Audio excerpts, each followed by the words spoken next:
यहीं पर बच्चा 9 महीने तक रहता है। ठीक है, माँ के शरीर में जो 9 महीने तक बच्चा है ना, वो इसी गर्भाशय में रहता है। संतान कब बनेगा? संतान तब बनेगा जब नर युग्मक और मादा युग्मक मिलेंगे। मादा युग्मक को हम अंडाणु कहते हैं, और ये अंडाणु कौन बनाएगा? और यहाँ पर वो इंतजार करता है शुक्राणु का कि मेरा शुक्राणु आएगा और मुझसे निषेचन करेगा। और जब शुक्राणु और अंडाणु मिलते हैं तो ही तो बच्चा बनता है। तो वो मिलते कहाँ पर है?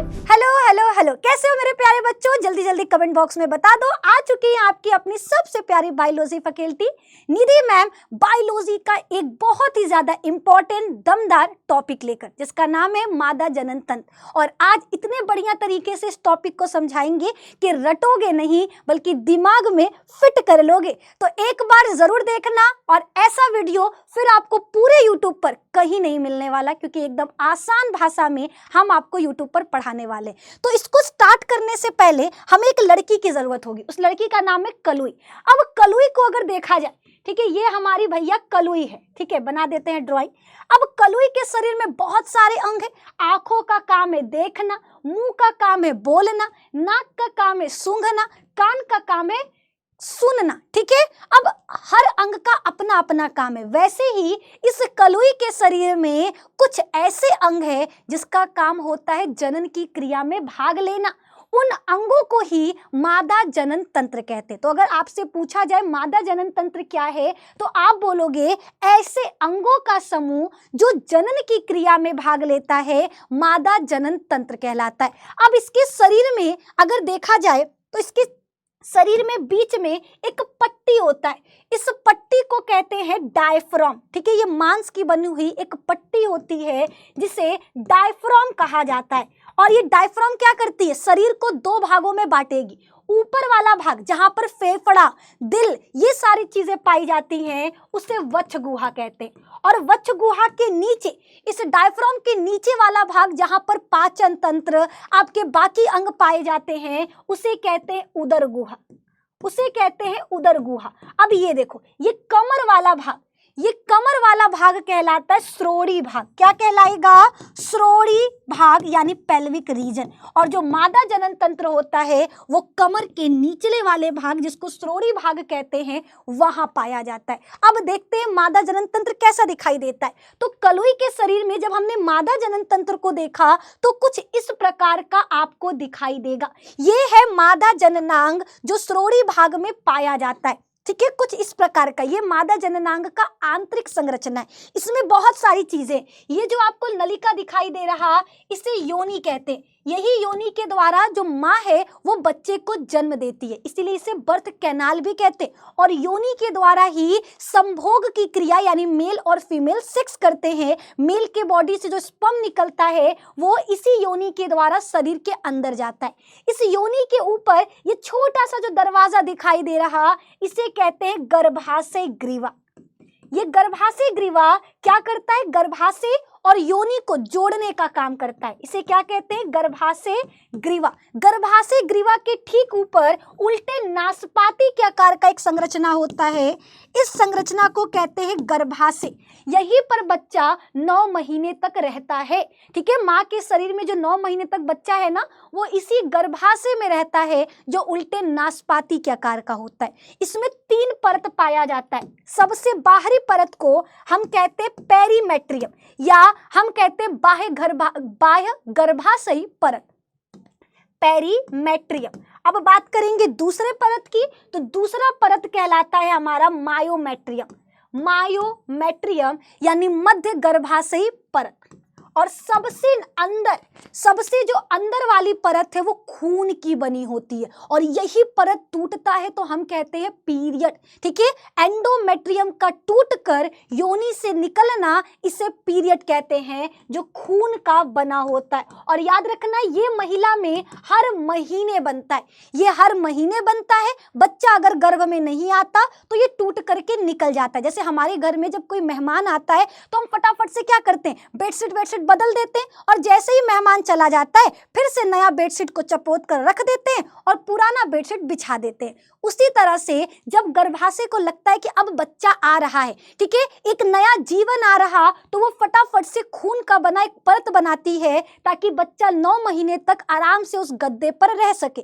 लेकिन जब निषेचन नहीं होता, शुक्राणु और अंडाणु नहीं मिलते, तो परत कहती है जा, बच्चा तो नहीं आया तो मैं क्या करूंगी। मैं दुखी हो गई और टूट करके रक्त के रूप में निकल गई, जिसको हम कहते हैं पीरियड।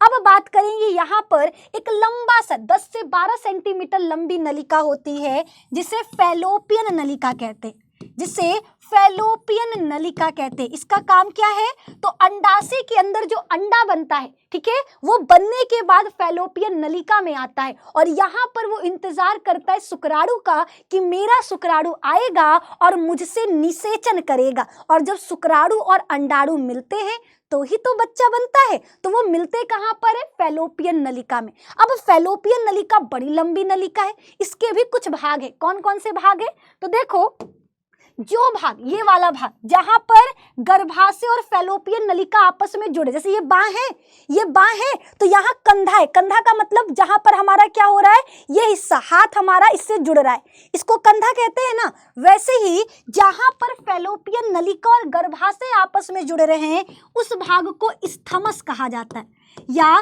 संकीर्ण पथ कहते हैं। अब अगला सवाल, हमने कहा फैलोपियन नलिका में शुक्राणु और अंडाणु मिलते हैं, तो जहां पर शुक्राणु और अंडाणु मिलते हैं उस जगह को कहा जाता है एम्पूला या फिर तुम्बिका के नाम से जानते हैं। अब नीचे आ जाओ, यहाँ पर कीप जैसी, कभी आप मिट्टी का तेल खरीदने गए हो, जब मिट्टी का तेल खरीदोगे तो आपको ऐसे, अब तो मिट्टी का तेल मिलना बंद हो गया, पहले जब मिट्टी का तेल हम गैलन में लेने जाते थे ना, तो मम्मी ऐसा कुप्पी भेजती थी जिसमें मिट्टी का तेल डाला जाता था और हमारे गैलन में भर जाता था। तो इससे आपको याद रखना है कि जब हमारा यहाँ फैलोपियन नलिका में जो कीप जैसी संरचना दिखाई दे रही ना, इसे कहते हैं कीपक, इसे कहते हैं कीपक, ठीक है। यहाँ पर ये उंगली नुमा संरचना, ठीक है, कीपक में उंगली नुमा संरचना होता है जो अंडाशय को पकड़ने का काम करे। जैसे मेरा हाथ है, इस हाथ में उंगली है, ये हम उस उंगली के द्वारा हमने क्या किया, इस बॉटल को पकड़ लिया,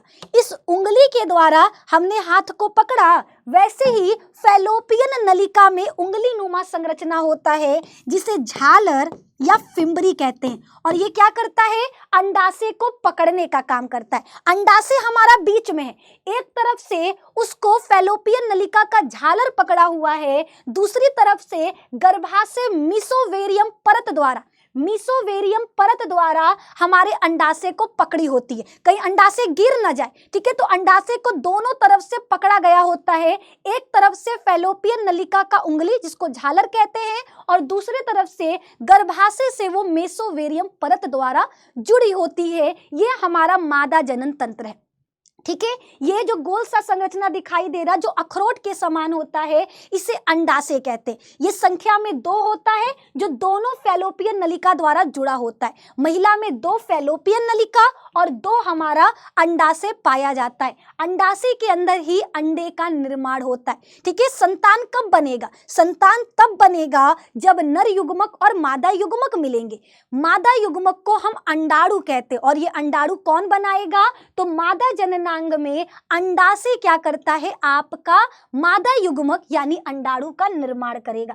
अब हम मादा जननांग में कुछ भागों की बात करेंगे। एक फीमेल रिप्रोडक्टिव सिस्टम कहाँ है, तो याद रखना, ये हमारा वच गुहा जहाँ पे फेफड़ा दिल पाया जाएगा, ये उदर गुहा जहाँ पाचन तंत्र पाया जाएगा, ये कमर वाला हिस्सा जिसे श्रोणि भाग कहते हैं, यहाँ पर ये मादा जनन तंत्र ऐसे पाया जाएगा, ठीक है। अगर अंदर से मादा जनन तंत्र को देखोगे तो वो कुछ इस प्रकार का ही आपको दिखाई देगा।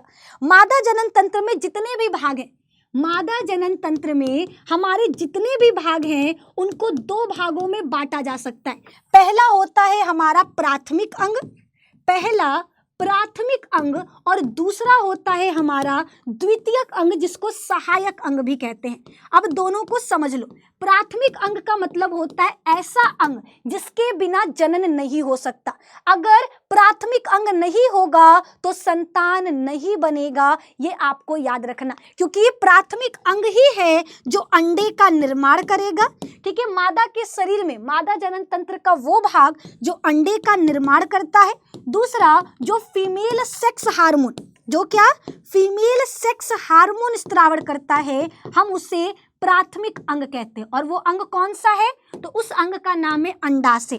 अंडाशय आपका प्राथमिक अंग है। अगर किसी महिला में अंडाशय नहीं रहेगा तो जनन नहीं होगा, क्योंकि यही अंग है जो अंडाणु बनाएगा, यही अंग है जो महिलाओं में जो महिला वाला लक्षण आता है ना, वो फीमेल सेक्स हार्मोन की वजह से आता है, और ये हार्मोन अंडाशय से निकलता है। ये संख्या में 2 होते हैं जो फैलोपियन ट्यूब के झालर द्वारा जुड़े होते हैं और गर्भाशय के मेसोवेरियम परत द्वारा जुड़े होते हैं। बाकी जितने भी मादा जनन तंत्र के अंग होते हैं वो सभी के सभी आपका द्वितीयक अंग में आएगा, यानी ऐसे अंग जो जनन की क्रिया में केवल सहायता करते हैं। ये जरूरी नहीं है, ठीक है, संतान कैसे होगा जब अंडाणु और शुक्राणु मिलेंगे, तो ये आपका जरूरी नहीं है, लेकिन हाँ ये सहायता करता है शुक्राणु और अंडाणु को मिलने में।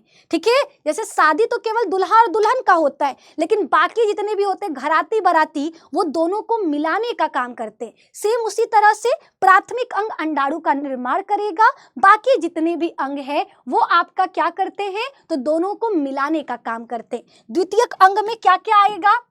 सबसे पहले नलिकाएं आती हैं। कुछ नलिकाएं हैं जो शुक्राणु अंडाणु को मिलाने का काम करेंगी। कुछ ग्रंथियां हैं जो जनन में मदद करती हैं। फिर उसके बाद है भाग जो जनन में मदद करती है, और लास्ट में आपका बाह्य जननेंद्रियां, यानी मादा जनन तंत्र को बाहर से देखने पर आपको क्या क्या दिखाई देगा। ठीक है, तो अगर नलिकाओं की बात करें तो नलिका होता है आपका फैलोपियन नलिका। ठीक है, मादा जनन तंत्र में 2, संख्या में 2, 10 से 12 सेंटीमीटर लंबी नलिका पाई जाती है जिसको फैलोपियन नलिका कहते हैं। इसके कितने भाग होते हैं? तो भैया इसमें आता है स्थमस, जिसको संकीर्ण पथ कहा जाता है, जो गर्भाशय से जुड़ा होता है। दूसरा एम्पुला, जहाँ पे नर और मादा युग्मक मिलते हैं।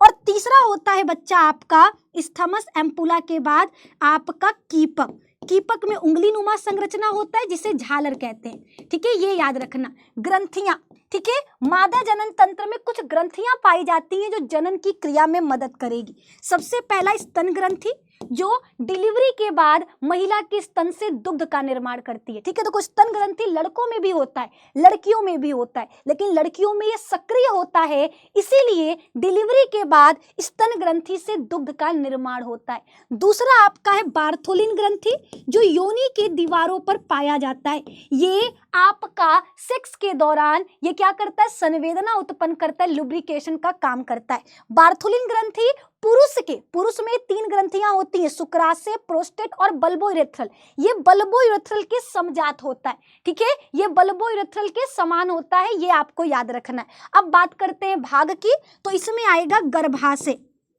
उल्टे नाशपाती के आकार का थैलेनुमा संरचना, जो क्या है? नींबू के आकार का होता है, लेकिन जब इसमें बच्चा आ जाता है 9 महीने तक रहता है तो इसका आकार बढ़ जाता है। ठीक है, ये उल्टे नाशपाती के आकार का होता है। गर्भाशय के नीचे गर्भाशय ग्रीवा होता है, गर्भाशय ग्रीवा के नीचे योनि होता है। अब बात करते हैं बाह्य जननेंद्रियां, यानी बाहर से देखने पर क्या क्या दिखाई देगा, इसको हम आगे पढ़ेंगे। ठीक है, अभी पहले इन अंगों के बारे में पढ़ लेते हैं। फीमेल रिप्रोडक्टिव सिस्टम, ये देखो, ये आपका क्या है? ये गर्भाशय, जहां पे 9 महीने तक बच्चा रहेगा। ये आपका खून का बना हुआ परत है जिसको हम एंडोमेट्रियम परत कहते हैं। यही परत क्या करता है? बच्चे को 9 महीने तक यहाँ पर रहने में मदद करता है।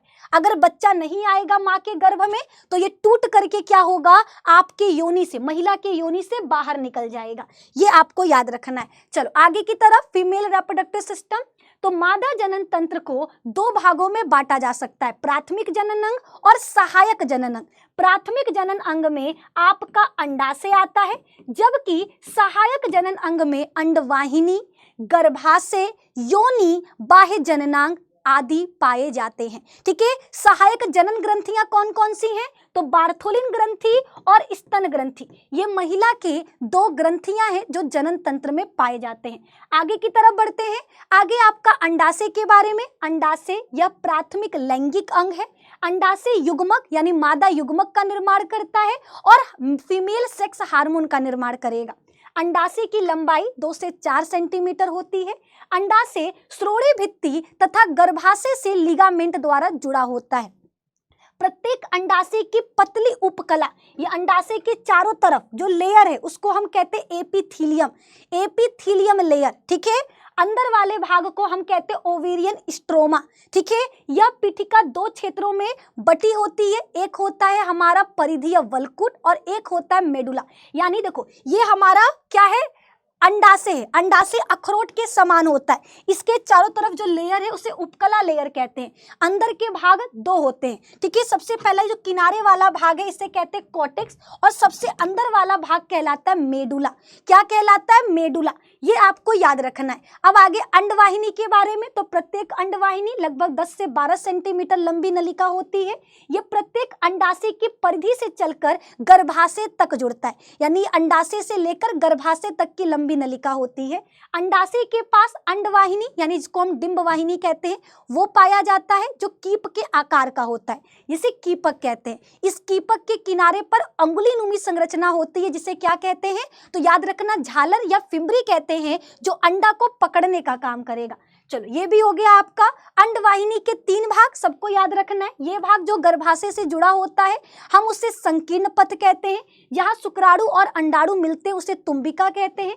जो कीप के समान होता है उसे कीपक या इनफंडिबुलम कहते हैं। याद रखना निषेचन कहाँ होता है, तुम्बिका यानी एम्पुला रीजन में, यानी एम्पुला रीजन में आपका निषेचन की क्रिया होगी। अब बात करते हैं गर्भाशय की। ये केवल एक होता है, इसे बच्चेदानी भी कहते हैं क्योंकि बच्चा 9 महीने तक यहीं पर रहता है। इसका आकार उल्टी नाशपाती के समान होता है। गर्भाशय एक पतली ग्रीवा द्वारा योनि में खुलता है। ग्रीवा की गुहा को ग्रीवा नाल कहते हैं, जो योनि के साथ मिलकर कैनाल की रचना करता है, ठीक है। याद रखना गर्भाशय के नीचे वाले हिस्से को गर्भाशय ग्रीवा कहते हैं, जो योनि से मिलता है।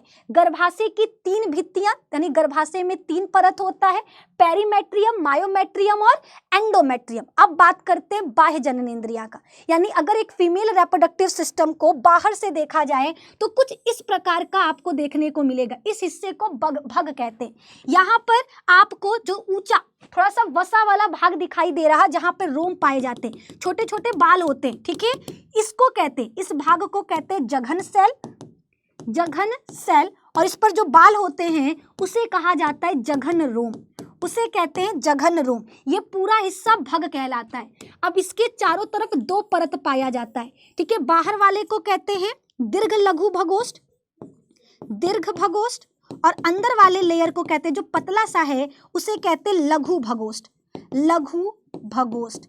अब अंदर में देखा जाए तो यहाँ एक छिद्र होता है, इसे कहते हैं मूत्र छिद्र, जहाँ से महिला मूत्र को बाहर निकालती है। और इसके ठीक नीचे एक और छिद्र होता है जिसे योनि कहा जाता है। इस योनि के चारों तरफ एक पतला सा परत पाया जाता है जिसे योनि छद्म या हाइमन कहते हैं। ये बहुत पतला, कागज से भी पतला होता है, जो एक्स्ट्रा अगर महिला कोई फिजिकल काम करती है तो वो आसानी से टूट जाता है।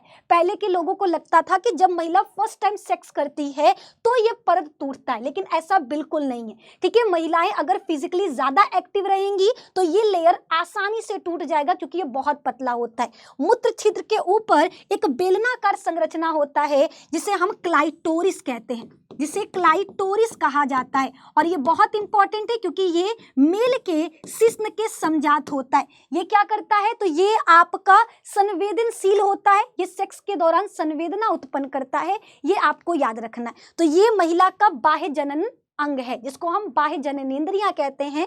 इसके अंदर आपका क्या क्या आ रहा है, जघन सेल, वृहद भगोष्ठ, लघु भगोष्ठ, ठीक है, योनि छद्म यानी हाइमन, और भगसेफ जिसको क्लाइटोरिस कहते हैं। ये मेल के शिश्न के समजात होता है। ये हो गया आपका कंप्लीट, ठीक है। यहाँ पर हमने क्या किया, पूरा का पूरा मादा जनन तंत्र को कंप्लीट कर दिया। अब आप हमको कमेंट में बताना कि नेक्स्ट वीडियो आपको किस टॉपिक पे चाहिए। बायोलॉजी में आपको सबसे कठिन चैप्टर कौन सा लगता है, कठिन टॉपिक टॉपिक कौन सा लगता है। चैप्टर नहीं करते हैं, टॉपिक करते हैं। जिस टॉपिक पर आपको वीडियो चाहिए आप कमेंट बॉक्स में करना, ठीक है। लाइक करिएगा, कमेंट करिएगा और इस वीडियो को प्लीज अपने दोस्तों तक शेयर करिएगा ताकि उनको भी एकदम आसान भाषा में मादा जनन तंत्र समझ में आ जाए। तो आज की क्लास में इतना ही, मिलेंगे अब आपसे नेक्स्ट क्लास में। तब तक अपना ख्याल रखो, मस्त रहो, निधि मैम की क्लासेस में आते रहो और इस वीडियो को ज्यादा से ज्यादा शेयर, सब्सक्राइब करो चैनल को मेरे, ठीक है, ताकि आप लोगों के लिए ऐसे ही दमदार टॉपिक पर वीडियोस हम लाते रहें। तो अच्छा, तो हम चलते हैं। बहुत बहुत धन्यवाद। Thank you.